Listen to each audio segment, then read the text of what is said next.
Hi, everyone, and welcome to tonight's virtual event with Brookline Booksmith featuring Anthony Amore discussing his newest book, The Woman Who Stole Vermeer, chronicling the storied life of Rose Dougdale.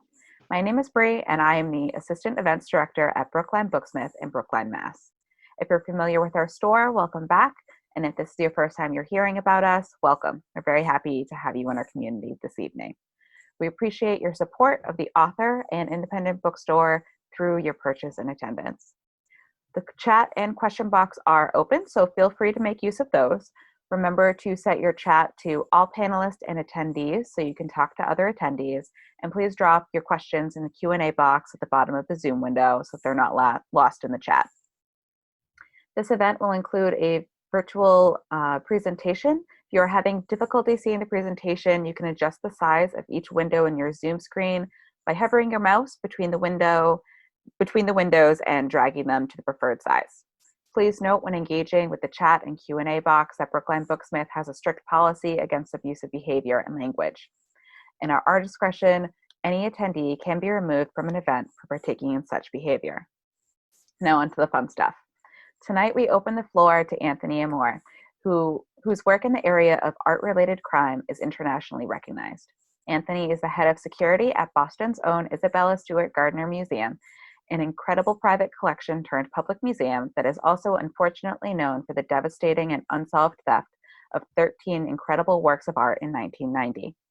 Anthony is at the head of the ongoing investigation into one of the art world's most frustrating and best-known heists.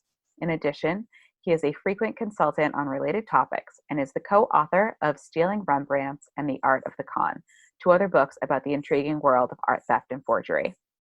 We're very excited to have the opportunity to hear him dig into his new book, The Woman Who Stole Vermeer, The Storied Life of Rose Dougdale, ex-heiress, 1970s political agitator, and mastermind of the only known major art heist to be planned and executed by a woman thief. The heist this book is named for is an entry point into the life that is mesmerizing in its scope, fearlessness, ruthlessness, and sometimes violence. So without further ado, Anthony, welcome. Thank you, Bree. And that was outstanding summary of the book. I don't know if I have to tell too much about it after this, but thank you so much for your help. And if those of you who are tuning in, I really appreciate you coming and joining me tonight. The book came out about just under a week ago, and I'm very excited about it. It's the culmination of about 3 years worth of work. And I just want to tell you really quickly where it came from.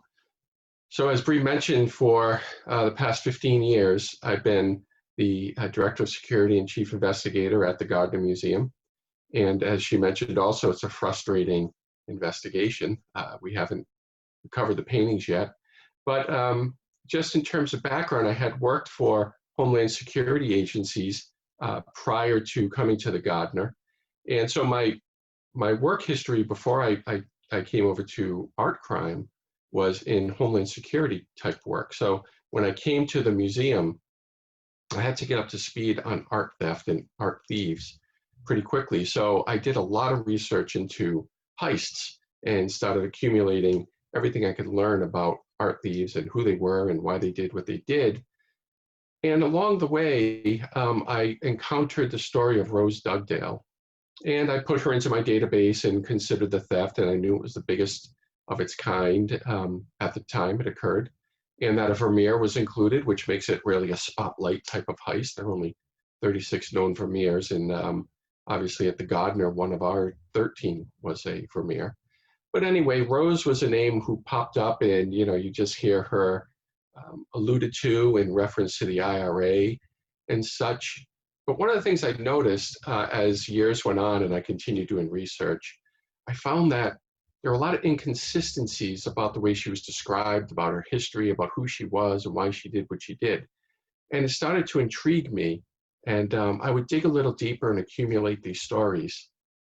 But along this time, over the last 15 years that I've been writing and lecturing and investigating art theft, I noticed that people would typically ask at lectures, have any paintings been stolen by women? And I would always mention masterpiece heists are almost exclusively committed by men. So if you think of any awful crime, it's always a man. That's just a fact. And if you look at serial killers, it's always men. However, just like serial killers, there's always an outlier, and outliers are the things that intrigue me the most. So you could put all of your art thieves under a normal curve, and 99.9% of them are just your common thieves who've stolen things their entire life and think art is their path to a get-rich-quick scheme. I'm talking about masterpiece heists now. And they find that you can't sell the pieces, and they never do it again. However, there was this name still, Rose Dougdale. She was the one woman. I would always have to point her out. So ultimately, I decided it's time to really dive in and figure out who this woman was. And to my surprise, she was someone that couldn't be fit in neatly into a box. And the more I learned about her, the more eye-opening it was, the more incredible her life story was. And I think as I give you an overview of her life story tonight, you'll agree with me that hers is a remarkable life. So Rose Dougdale was born during the Second World War, 1940, and she was born into extreme wealth. She's what we would now call a one-percenter. She lived on this place called Yardie Farm in Devon, this beautiful estate, rolling hills and horses and every luxury and benefit you could imagine. As a young girl, she also lived in her family's apartment in Chelsea, and she was schooled at the exclusive Miss Ironside School. And at that school, her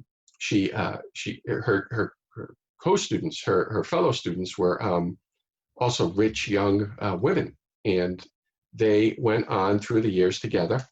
And an interesting thing happened with Rose. Like the rest of them, it was time for her debutante ball. And her debutante ball was to take place in 1958. And her presentation would be before Queen Elizabeth II. But this was unique because this was, as announced by the Queen, the last time a debutante would be presented before the actual Queen, 1958.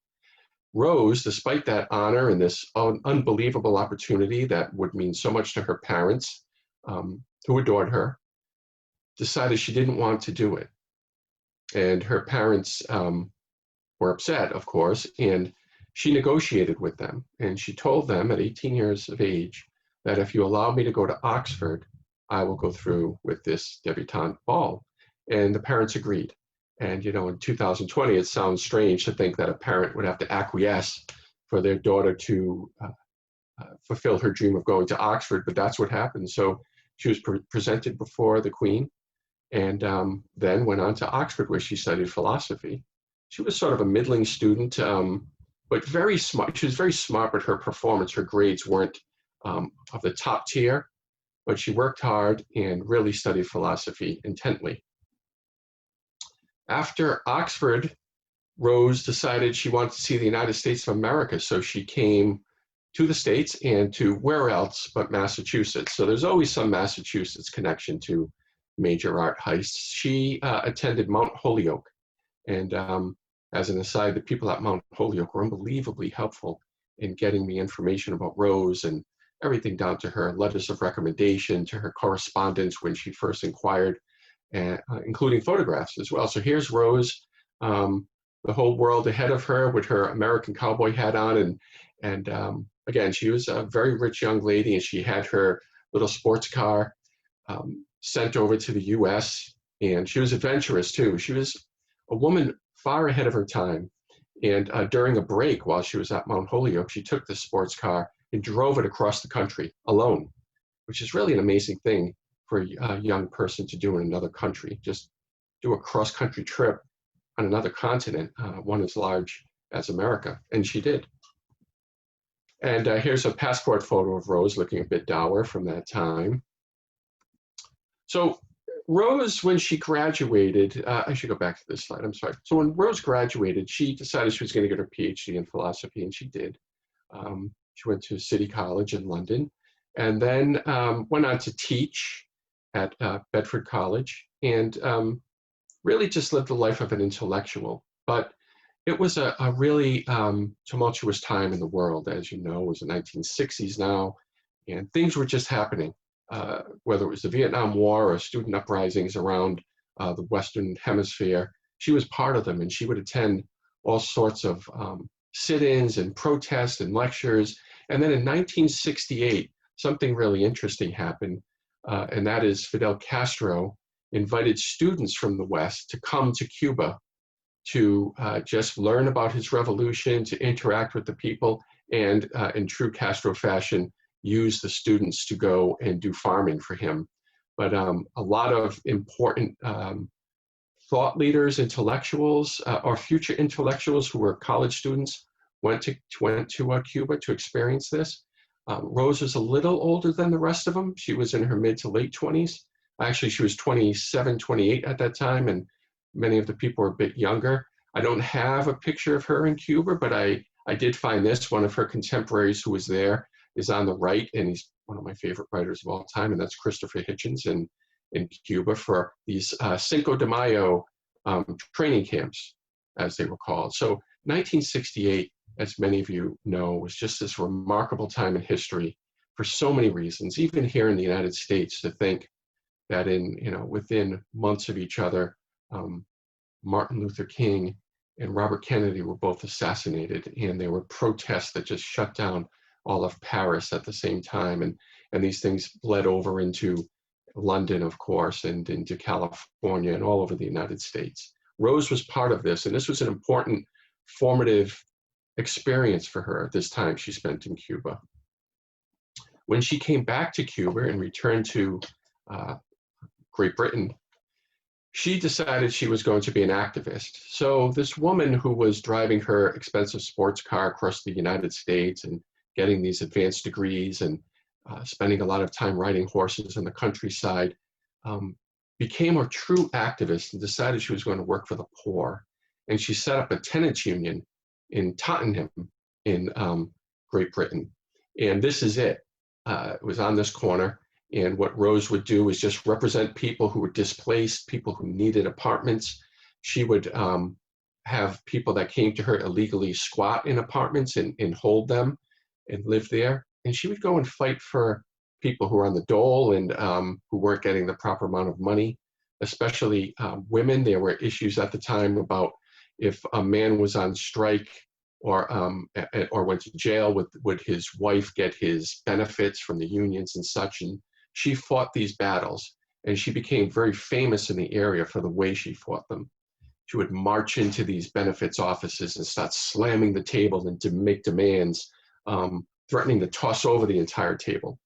In other words, when the civil servants saw Rose Dougdale coming, they cowered and they worried, and she wasn't a happy sight for them. And it was during this time that she met a union activist by the name of Walter Heaton. And Walter was a bit more advanced than her in terms of organizing people and holding rallies and mobilizing people towards social justice issues. So in this office, Wally joined Rose, and it wasn't long before they took up the cause of Irish republicanism, and they weren't quiet about it, as you can tell by the way they painted the front of their shop. I mean, imagine you're in Great Britain at this time, and you have the Irish tricolor as your basically your logo for everybody to see. Wally and Rose, this is Wally on the left, is tall, much older, handsome fellow. He was very charismatic. He was also married with children. And Rose took up with him, and she basically lived in his marriage home with him. And this was the early 1970s. It was really a radical thing at the time, and it wasn't welcomed by Wally's wife. I mean, this was not some sort of understood arrangement. This was very troubling for Mrs. Heaton, and Rose didn't really seem to care. Mrs. Heaton would come home to find the pair in bed.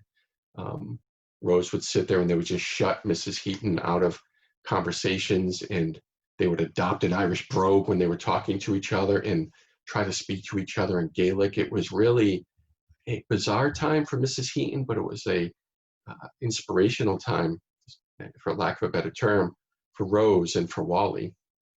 Ultimately, Rose had a lot of money, and her father was still letting her have access to the money that he was giving her. He treated her just as any of his other children, despite the fact that she had given up and actually rejected everything her father stood for.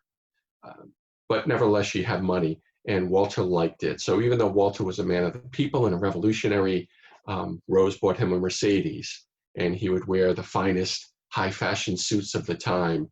And so he'd be incredibly well dressed, and she would give her money out to poor people. So this was like this figure who was just incredibly wealthy. People knew this. They saw her fighting for them. A lot of them really took to her, and she gave up so much money that ultimately she ran out. So she and Walter and some of their Confederates needed a plan for more money, and Rose thought immediately to get money from the source that she always knew. So they went back to Yardie Farm, where she grew up, to the family's home. The family was away at the time at what is the British equivalent of the Kentucky Derby. And they broke into the family home, and they stole art. So they stole a bunch of the father's paintings and antiques and silver to cash it in. And one of the clues that they found that Rose was involved, that was she left behind this expensive, beautiful piece of an antique that she had given to her mother. That was the one thing that wasn't stolen. And Rose's room was never broken into. And the dogs at the farm that she loved so much never barked when she arrived. So it wasn't a master crime, but they pulled it off nonetheless. And they were quickly caught. Now, when they were caught, there's Rose and Wally. They were prosecuted. And something really interesting happened. Now, first of all, you can see Walter had been arrested before, but you can see he doesn't look happy about it. Which this picture is so telling, because Rose is thrilled by the idea that she was arrested. You know, this was this debutante who was now a true renegade, and she was fighting the fight. So, you know, the police had her. She is not upset about it at all. Wally knows that it's no fun. And what winds up happening is when they go to court, they're found guilty, and I'm going to read you a short section from my book. They're found guilty, and Walter is sentenced to 6 years in prison. And the judge then reads Rose's sentence.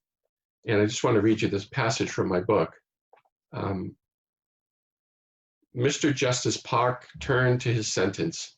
He told Dougdale that he believed that she had been under the influence of Wally, and that he had been the mastermind of the crime. However, he added, you are fully responsible for your actions. Rose braced for the imposition of a significant jail term. But in a legendary display of poor character evaluation, the judge handed Rose a 2-year suspended sentence, claiming that she was unlikely to offend again. I think that the risk that you will ever again commit burglary or any dishonesty is extremely remote, he said from the bench. She would be made to pay £5,000, but she would walk out a free woman. That's a real turning point in Rose's life. So when Walter is sentenced, Walter's not a modest fellow, and his statement to the judge was, not since Christ has there been a greater travesty of justice. And Rose saw a travesty too. She was sort of crestfallen that she didn't get some sort of prison sentence. She felt that would have given her some more bona fides, I guess. But she protested and was disgraced, and she said this is pure class justice, and it really sent her on protest. So there are pictures of her that the press took outside of that office in Tottenham, where she has signs, free Wally, this is horrible justice. She would go down to the jail, and she would tell Wally that she would always be by his side, essentially, and that she would visit him always and care for him, and she did. But then she visited him just before Christmas. She held a benefit for him, and then she just took off. She discarded Wally. And it's an interesting thing, because one of the important themes of this book, and we can get into it later in the Q&A, is that soon after, when Rose is in bigger trouble, the media at the time, news paper reporters in 1974 would opine about what happened to her, why she would abandon her riches and do what she did. And they would always say she fell under the sway of a man. However, what we learn in this book, and one of the reasons I hope you read it, is you'll see that quite the opposite is true. And that is that these men fell under the influence of Rose Dougdale. So here's Rose after court. She is stopped and photographed, and you can see she loves this idea of having been in trouble. She's raising her fist there. And, you know, when she was in court, she gave a soliloquy, which she would often do when she was in trouble. And it was something she adopted from the Black Panthers at the time. The Black Panthers, were very strategic. And when they would be tried in court, they would use that bully pulpit to get their message across. It was very effective. And Rose copied that and would give political speeches from the stand. Now, when she disappeared and left Walter alone in prison to serve his sentence, she went to Ireland and decided to take up the fight for Irish independence, for Northern Ireland, for unity in Ireland on her own. But when she got there, she took up almost immediately with a renegade IRA member by the name of Eddie Gallagher. And Eddie was a young man. He was very easily influenced. And when I say he was a renegade IRA member, I mean that he was so radical and so violent and so willing to do things that were outside of the pale, even for the IRA, that he was sort of an outcast. He had his own little special brigade that he did things with because he was almost uncontrollable. But when he met Rose, and this time the roles were reversed, Rose was older than he was. So Rose Dougdale was around 33, and Eddie was in his mid to late 20s. He looked up to her. He was another instance of a man who was influenced by a woman, and it's really a different thing at the time. So Eddie and Rose decide they're going to start really taking direct action. This is a woman that is unafraid to do anything. And it's almost romantic when you think about how activist she was, but you have to step back and think about the crime she committed and understand that they were serious, awful crimes that, you know, she never should have done. But one of them was this remarkable hijacking of a helicopter. So she posed as a journalist, went and met a helicopter operator, met with the captain and told him she wanted to fly a certain route to do a newspaper story. And they met on the appointed day, and she came, and when she got to the helicopter with the pilot, out came Eddie and a couple of other guys, and they had guns, and they hijacked the helicopter. And onto the helicopter, they loaded 4 milk churns, these big metal milk churns that Rose herself helped pack with explosives. And they ordered the helicopter pilot to fly over a constabulary headquarters, the barracks of the RUC, onto which they planned to drop these explosives. Fortunately for the RUC, it wasn't very well planned. The explosives were a bit too heavy. They had to unload 2 of them. The ones they dropped missed. One fell harmlessly into the water, and one fell onto the rocks and didn't explode. The explosives were poorly executed. The plan didn't go well. And when they interviewed the police who were to have been the victims, they told the press that they watched with amusement and chuckled as the explosives fell harmlessly to the side and off of their mark. But what's important to remember is this was PR by the police.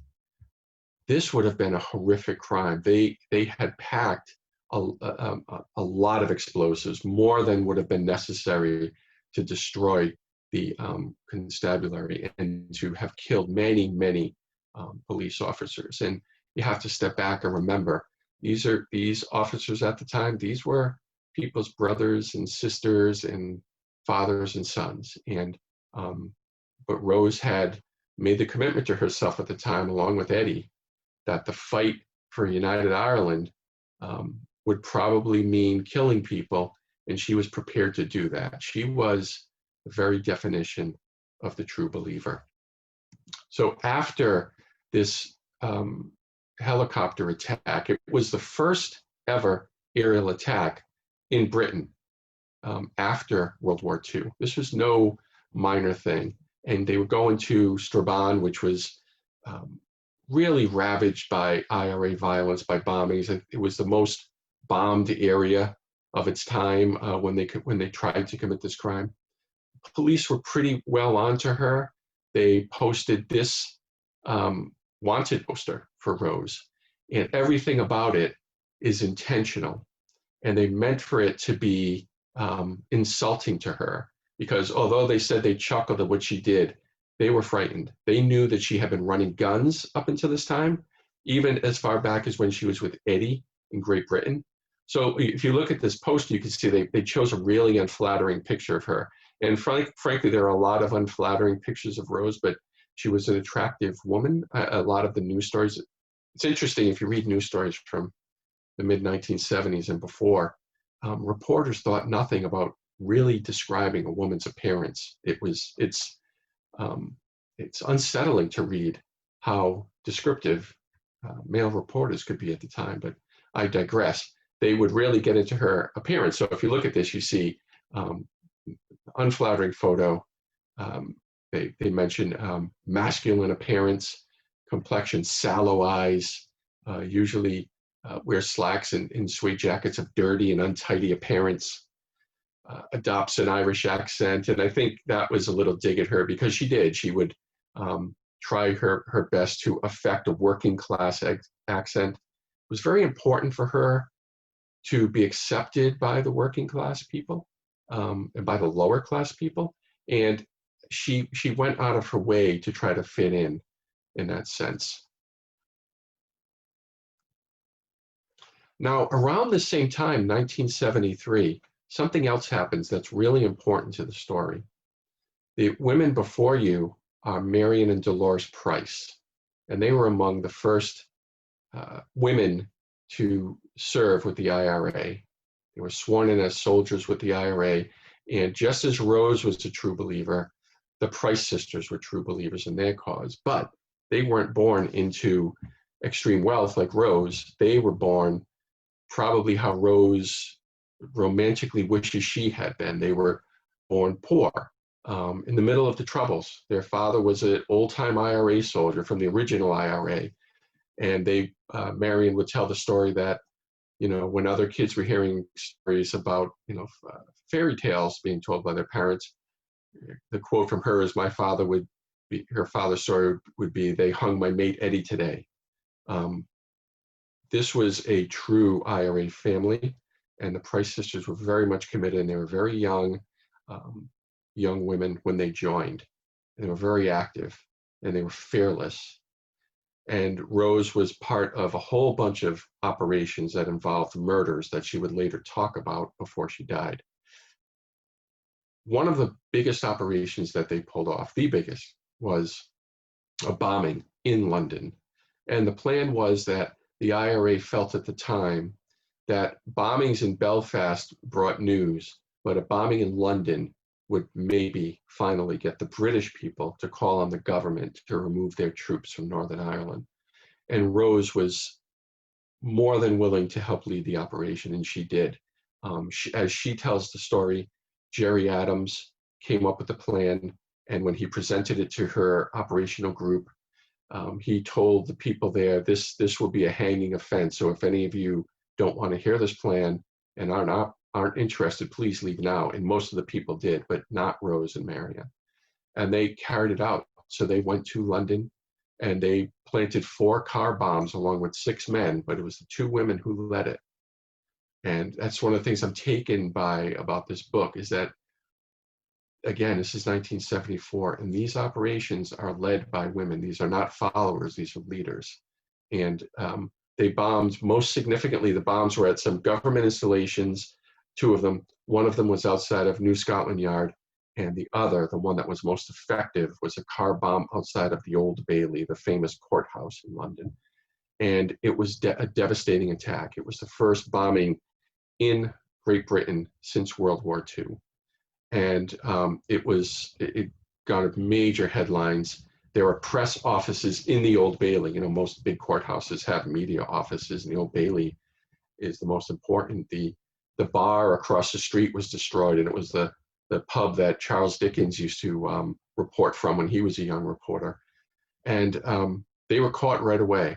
180 people were injured. One person died. It was later determined it was a heart attack. It wasn't the bombing, but there was a lot of destruction and maiming, in much like the Marathon bombing, in which people lost limbs and suffered grievous injuries.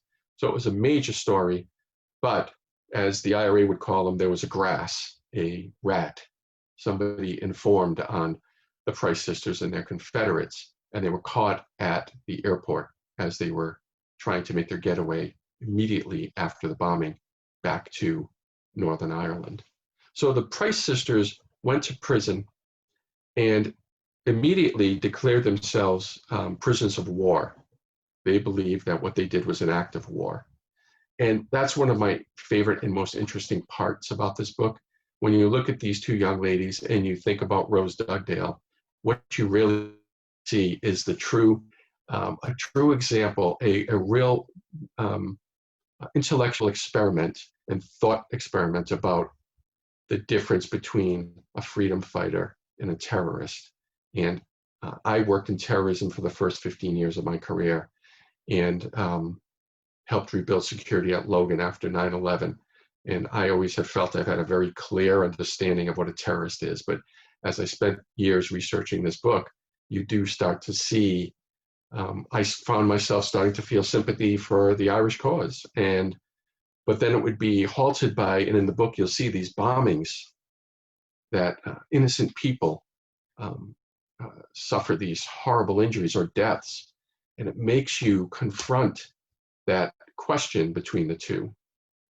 Because then, excuse me, while you're seeing this happening to British people at the hands of the Irish, you're also seeing things like Bloody Sunday, and where the military opened fire on Irish people in their own country as they marched. And this was one of the things that Rose Dougdale would later turn to and point to as a turning point in her life, when she considered the causes that she would fight for and her willingness to kill. So when the Price sisters are in jail in Britain and they are demanding to be sent back to Northern Ireland to be imprisoned, to serve their sentences as prisoners of war, and to be afforded the quote unquote luxuries of a prisoner of war. In that country, in Great Britain at the time, you would be able to wear your own civilian clothes in prison, and you'd have more freedoms and such, but they were treated as regular prisoners in Great Britain. The country was angry with them. There's no two ways about it. So they immediately went on a hunger strike. And it became internationally famous, this hunger strike, because these, again, think about the times, and these two women are on the front page of the paper, and they were thought to be, they were young and they were beautiful, and they were starving themselves for their cause and demanding to be sent back home. And it was a public relations nightmare for the British authorities. And it was a daily news story. Finally, British authorities said, we can't have these two die. So they began force feeding them, which the sisters would later recount was worse than the hunger strike. They would literally take a tube and shove it down their throats and pour these mixtures of protein, disgusting smoothies, for lack of a better term, down their throats, and it would really wreak havoc on the girls. It would at times their esophagus would get cut from the force feeding and scratched, and they would become ill. It was just a miserable experience, but they were not about to give up. And remember, I mentioned that their father was a hardcore IRA person. In fact, when he spoke to them, so was their mother. The whole family they were Republicans. And when the mother first saw them in prison, Dolores, there on your right, cried, and her mother told her to stop crying and don't let these people see you cry. And the father greeted them with, when I did my bombings, I wasn't caught. I was more successful than you were. This was a way of life. This was not something to be proud of or to be shamed for. They were doing what their duty was. They were soldiers. So Rose sees what's happening with the sisters because everybody did. And because she was so committed to republicanism, she decided she was going to try to do something about their plight, about getting them back to Northern Ireland.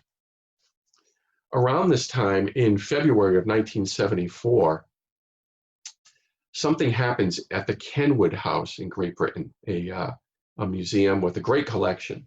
And in the middle of the night, a thief breaks in and steals this painting, The Guitar Player by Vermeer, and makes off with it, never caught by security or the police. The police come and they find the thieves went in through a window, smashed their way through, went in and took just this Vermeer.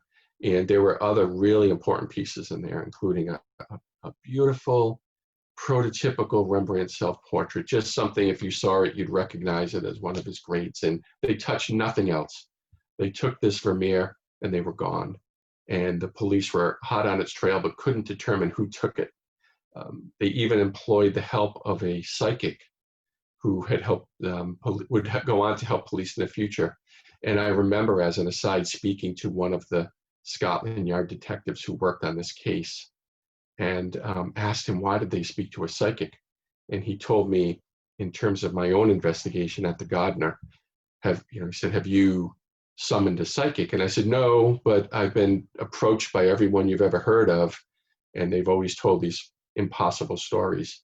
And he said, well, good, Anthony, because if you don't try a psychic, you can't say you've tried everything. So I can confidently say we've tried everything, and so did they. So that painting is missing, and the police are looking for it. And like is true today, police departments are not equipped to really get into art crime. They try, but they treat it as any other theft because it's they're busy with more common and frankly more serious crimes like murders and sexual violence and the such. In April, on April 26th in the evening, around 10 p.m., this is the Rossborough House in County Wicklow in Ireland. And it has the distinction of being the longest house in Ireland. I love things like that. It's the longest house in Ireland, and the owners and occupants are Sir Alfred and Clementine Byte. And Sir Alfred is a heir to a diamond fortune. They're fabulously wealthy beyond comprehension. They have an amazing art collection. And at 10 p.m. one night, a back door to this Rossborough house, there's a doorbell at it. It's near the servants area.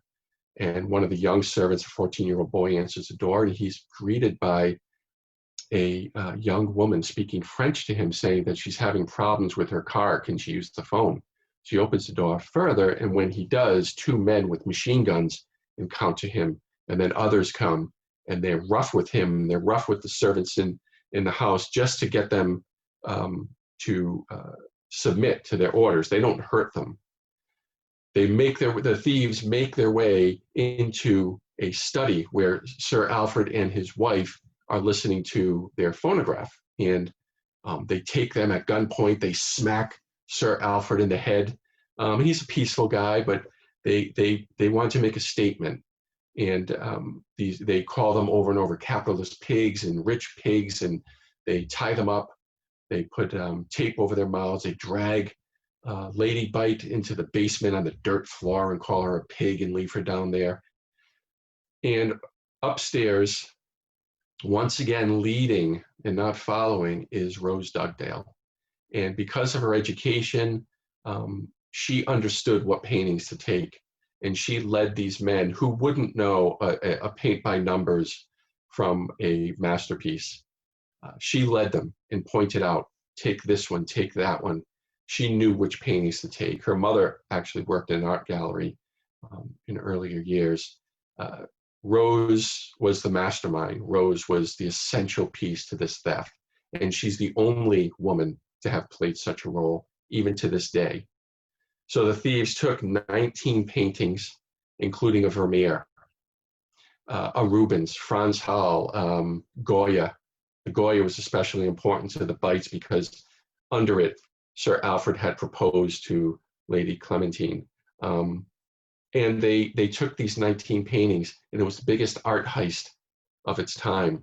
This is the Vermeer that was stolen. I just love this painting. It's a lady writing a letter with her maid. And I write at length about it in the book, and I write about Vermeer because, as you'll see, when all of you buy this book, and I beg you to buy this book from Brookline Booksmith, there's no more important time for you to support your independent bookstores, your local bookstores. And I'm going to tell you, do not even bother going on Amazon. They are every bit the monolith that you envision them to be, impossible to deal with. But I would say, please, please patronize Brookline Booksmith and purchase your book from them. And you will see there's a really interesting tie between this painting by Vermeer and the previous one I showed you, the guitar player, and the way that they intersect is really amazing, much in the way that Rose and Dolores Price intersect. When the guitar player was stolen and when this painting is stolen, both times the ransom demands call for the movement of the Price sisters back to their home in Northern Ireland. Both times it's unsuccessful. In fact, when the calls came from the thieves with the previous painting, the guitar player, Dolores Price herself, who was an art student and an art lover, said through her father to the press, please return the Vermeer. Don't do this on my behalf. Dolores Price, this young woman who was a revolutionary, had the taste and the refinement and the appreciation for great art to ask that it be returned and not used for her, which I think is really poignant, interesting factor. This is a crime scene photo, and for someone who does what I do for a living, protect art and look for stolen art, that is as garish as it gets. The only worst one I've ever seen is obviously the Gardner. And it hurts you every time to see that, to see these empty frames. It's interesting how they're almost delicately placed back against the couch and chair here. And then some of the frames were taken by the thieves as well, but frames are heavy and cumbersome. So thieves often remove stretchers from frames when they pull off a heist. Rose is arrested, and I'll leave you to read the book to learn how, but she goes to prison, and the courtroom scene is incredibly dramatic, and I hope you enjoy it. It's everything about Rose when she pleads proudly and incorruptibly guilty to the charges against her. When she gets to prison, she sneaks a sample of her urine to her attorney. You would think the story would end with the world's biggest art heist as of 1974, but it didn't. She found she was pregnant by Eddie, and she had a baby that December in prison, the first time in Irish history. And this cute little fellow is Rory Gallagher, a really nice young man who I've had the pleasure to meet electronically. And he was born in prison.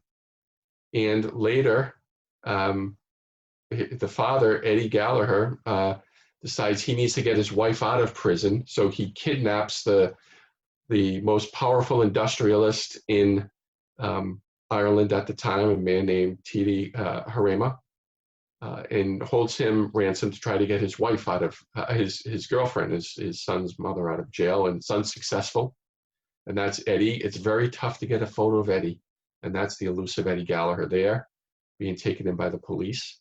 And of course, he's in prison, and it being Ireland, the authorities agree that the two should be allowed to be wed. So it's also the first time a couple is married in an Irish prison. It's a very short service. Little Rory, that picture of Rory was him going to see his parents in prison, and they were married. But Rose, as she would say, was not the maternal type, were her words, nor the marrying type, and Eddie was cast aside just as Wally was. Rory was sent to live with his father for the most part, but he maintains a good relationship with Rose.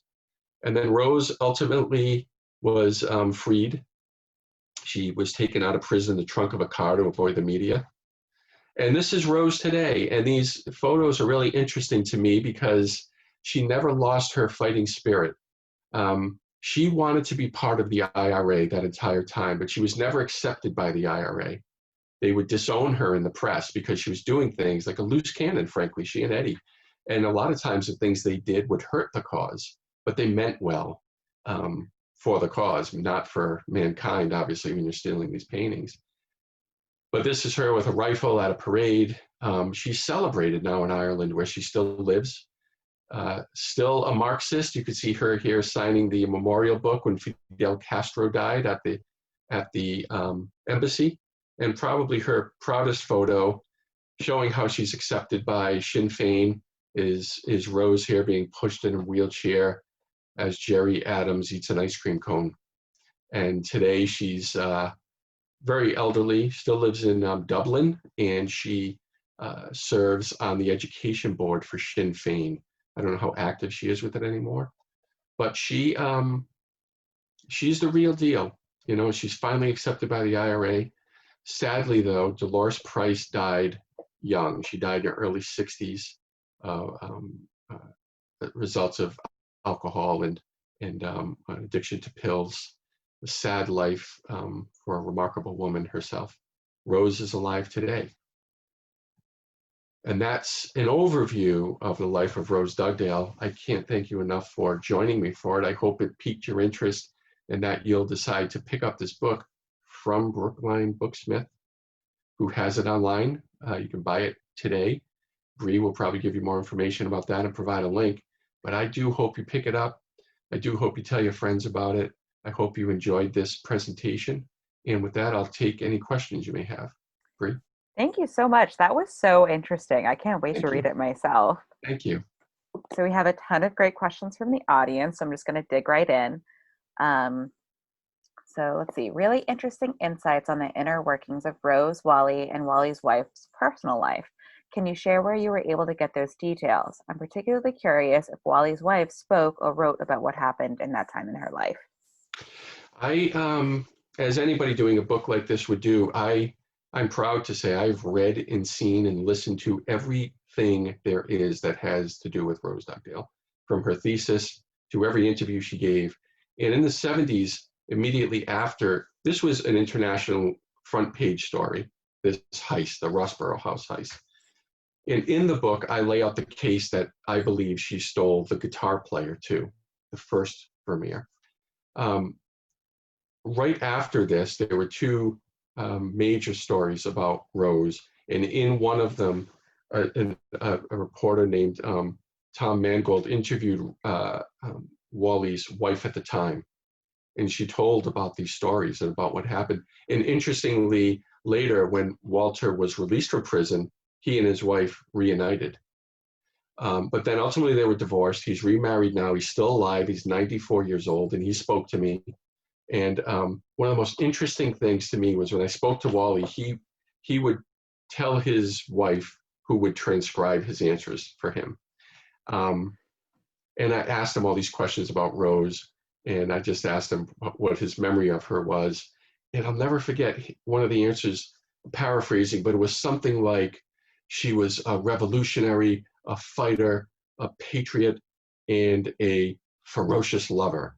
And I just thought, wow, that's got to be a weird thing for a wife to type out of her husband's mouth about someone else. But just a really incredible story all around. I feel like by the time you're 94, you know, you've been around the block. You've seen everything. Yeah, what's she going to do to him? Exactly. So I'm sure Rose knows about your book. What do you think she has to say about it? Have you heard from her? It's a very interesting story about Rose, and I write about it in the book. I was very close to and ready to interview Rose, and I was dealing with a very close intermediary to do so, and everybody was on board. And at the last minute, Rose backed out. And the story that was told to me in pretty clearly, without saying names, what happened with Dolores Price is that she became very disillusioned with the IRA because of the Good Friday Accords. She felt, this is not what I did this for. This peace deal was not what I did this for. And she gave interviews for a documentarian on the condition that they wouldn't be released until she passed away, not knowing that she would die so young. So they were released, and she points the finger at Jerry Adams for certain murders, including the murder of this mother of this large family named Jean McConville. A lot of people had suspicion turned on them as a result of these interviews. Therefore, Rose was instructed that she could not interview with me. So I did not get a chance to interview her. Nonetheless, the book has, for 270 pages, has 600 footnotes. So I really do feel like it's bulletproof. Every court record, every interview, everything about her is in here. I wish I could meet her. As I wrote it, I thought the entire time, what will she think about this? And I was so pleased when the Wall Street Journal review called me a very fair biographer. And I think she'll find it fair too. At least I hope so. I don't cast any judgment on what she did in the book.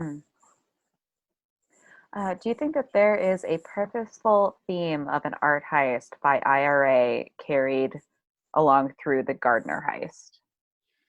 When I first started on the Gardner theft in 2005, one of the first things I did, there was a documentary at the time, almost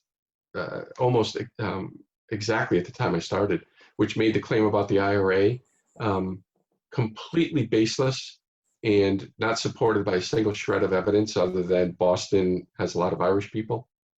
And I worked really hard to dispel that notion, because although you can't rule anything out, you can prioritize things. And I would put the IRA, having been involved, as low as you can get on the totem pole. As I always say, I'm happy to be proven wrong. You know, if the IRA delivered the paintings to me tomorrow, I will gladly say on a worldwide broadcast, I was wrong. I don't care. I just want the paintings back. And people started to understand, and Garda that I talked to, and no, I have access to the FBI file. I'm the one private investigator in the country who has access to the FBI file. And there's no evidence pointing to the IRA.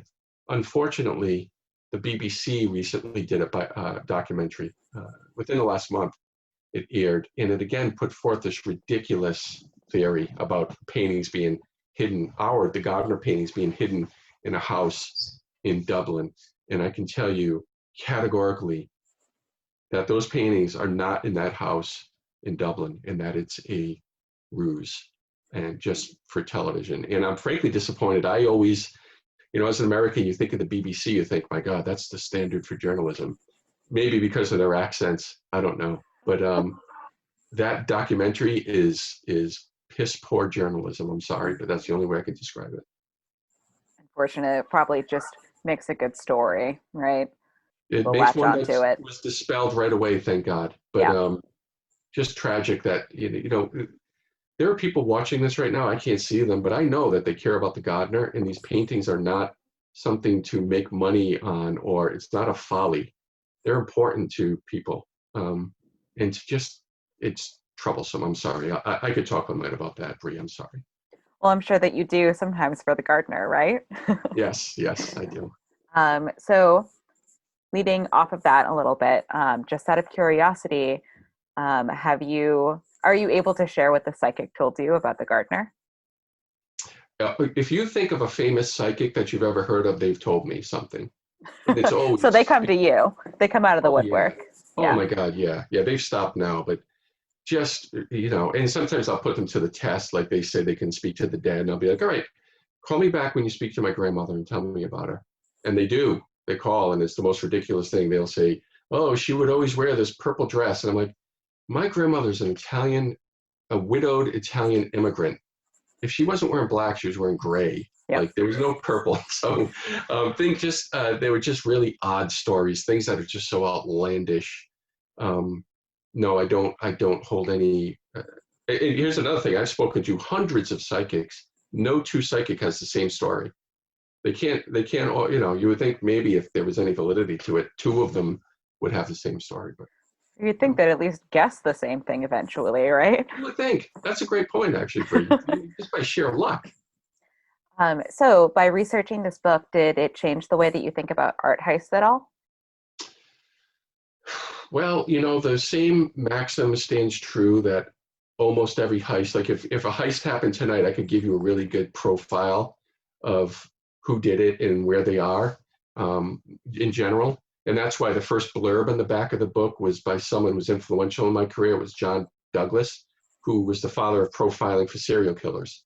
And I just took his same approach and applied it to art thieves. No, it hasn't. It's just I'm fascinated by outliers. And her motive is different than your general art heist in terms of a political ransom. The fact that she's a woman, the fact that there was violence, they really were very rough with the bites, all make for a different sort of heist. So it's an outlier. Those intrigue me because you can never just make presumptions about crimes. Everything can fit under the normal curve, but you always have to remember there's that one that doesn't, and she's that reminder. Let's see. Did you learn anything about Rose and her art heist that could assist you with the Gardner heist investigation? No, not really. What it solidified for me is that art heists aren't all that complicated. For instance, she used a ruse to get into the house. The thieves at the Gardner used a ruse to get into the building that night, posing as police officers. She posed as a stranded damsel in distress. And that's because art is a bit easier to steal than diamonds or money. And that's why art is stolen often. But unlike diamonds and money, they are almost, if not totally, impossible to fence. Talking about masterpieces now. So if you steal a Vermeer, there's no buyer out there who wants to give you $1 million for your $200 million Vermeer. So that stays true. So I didn't learn anything about the Gardner heist, although I will say, going back to the original, the first question, in the course of investigating her life, I spoke to a number of IRA people to ask about what they knew about her. And when I told them what I did at the Gardner, they would say, oh my God, and they'd hear about the $10 million reward, and they'd say, oh, I never heard of him in prison, but I'd be happy to ask around for you. And none of them have ever heard about the Gardner. So it just solidified my belief that the Irish had nothing to do with the Gardner. So how frequently do art thieves on this level go uncaught? Very frequently. Well, I should say they get away with it for a long period of time. And I would just point to this past year. Just before lockdown, there was a major art heist at Oxford University, Christchurch. During the COVID lockdown in the Netherlands, there were two major heists. A couple of months ago, there was a Frans Hals painting, The Laughing Boy, stolen, multi-million-dollar painting. At the very beginning, the first week of lockdown in the Netherlands, a Van Gogh was stolen. So, and none of these people have been caught. So when you talk about masterpieces being stolen, you have a much higher incidence of recovery, but oftentimes those recoveries happen long after, so the statute of limitations is expired. So investigators like myself, I could tell you, I couldn't care less who stole the Gardner paintings. I just want the Gardner paintings. So that's where there's a difference. I'm not interested in who did it so much. That's pure curiosity. I just want the paintings back in their frames. So that's often the case, and you never learn who the thieves were. So that actually answered my next question, which is whether or not we've seen an end to the era of great art heists. But you just named so many. So do they happen very frequently? They do. They happen far more frequently than people think. They're always in the newspaper, masterpiece heist. And every week, if not almost every day, smaller pieces and antiquities are stolen. It's a constant crime. It's a multi-billion-dollar a year criminal enterprise. But every year you'll get a half dozen or so major artist works that are stolen. Yes, absolutely. Until GPS can be deployed, and it's not close yet. But someday GPS will be able to be deployed to paintings in a way that thieves can't identify, and they'll be easily recoverable. And major art heists will go down the way bank robberies have gone down now. Bank robberies are relatively rare, and they're not profitable. Bank robbers get like $1,000 or something. So that's what will happen with art theft. All right, so we're almost out of time, but I just have a few more questions. Let's see. So if there aren't any buyers and it's impossible to fence these masterpiece works, why do people steal them? Is it for the thrill, for prestige? Because No, they think they can sell them and they don't realize that it's just going to be under their bed for 20 years? Bree, that was a very insightful last opinion you just made. That's exactly right. That's a two-part. Number one, they steal them for money. They can't sell them, and they do wind up under their bed because they're so easy to hide. But the reason that they continue to steal art, and it's not the same thieves over and over, except for one guy named Miles Connor, but art thieves are almost exclusively one-offs. And the reason is because they do not spend Monday nights on Zoom listening to lectures about art theft. They don't buy books and research these things. They just do it. The opportunity presents itself and they steal. And if they don't sell it, they move on to the other stuff they steal all the time anyway. And they hold on to the painting in case they get in trouble for something else. Thieves don't do research, only in the movies. So that's actually another question that I have. As far as art heists in media and the movies and books, spy thrillers, how do you feel that they are portrayed versus how they are in real life? And do you think that glamorizing them is detrimental to the art world? It's very detrimental. They're nothing like they're portrayed in the movies. Nothing, zero. There's no, look at me and look at Pierce Brosnan. I mean, that's all you have to know right there. But there's no similarity at all. And one of the ways I think it's detrimental is that the general public and police think when a painting gets stolen, like the Gardner paintings, that they must be in Dubai on some emir's wall. And they think they're just gone forever. When in fact, the Gardner paintings are probably, just based on statistics, probably in the local area somewhere. And they might happen upon them.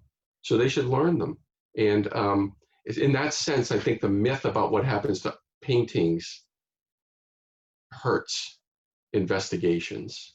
And it takes the public's eye off the ball. The public cannot imagine that they might happen upon these paintings in their grandfather's attic someday, and that's the way it hurts. But I cannot think of a movie at all in which there's any accuracy as to how art thefts are perpetrated. And then I wonder if you could just leave us with a parting word on the latest on the Gardner, or if, I'm sure that you can't share theories or where you think the paintings are or anything like that, but if you could just leave us with a little tidbit. The Gardner theft investigation is one that will go on forever. It will never end until the paintings are recovered. Those of you who live in Boston or care about the Gardner should know that no museum in history has ever put forth the effort that the Gardner Museum has put forth since day one to recover its stolen art, because the museum's committed to the art and it's committed to its community, and we will never stop looking for them. I will never stop, no matter what. If you ever even hear that I'm working elsewhere, I'm not saying I'm going to, but know that I'm still looking for them. And I know that the FBI agent who partners with me, Jeff Kelly, has the same attitude. The mission to find these paintings transcends money and prestige and everything else. We care about these paintings. The former director of the museum, Ann Hawley, still talks to me on a very frequent basis. And the last word I'll tell you is that when I came to the museum in 2005, the person that the museum had hired who broke me into this field was a legend from Scotland Yard named Jurek Rocky Rakosinski, and he taught me everything about it. And he recovered a bunch of stolen art. And this 2 weekends ago, Rocky passed away unexpected. And I could never quit this just for his memory, because we put so much into this. So you should all know we will find these, or I'll die trying. Well, I think that's a good final note. Thank you so much. This was a really fascinating talk. Thank you, And I hope everyone enjoys the book. Absolutely. Go buy it. Go read it. Do it before it gets optioned for a movie, and then you have to rush and read it before it gets filmed. So your lips to God's ears. Thank you, Bree.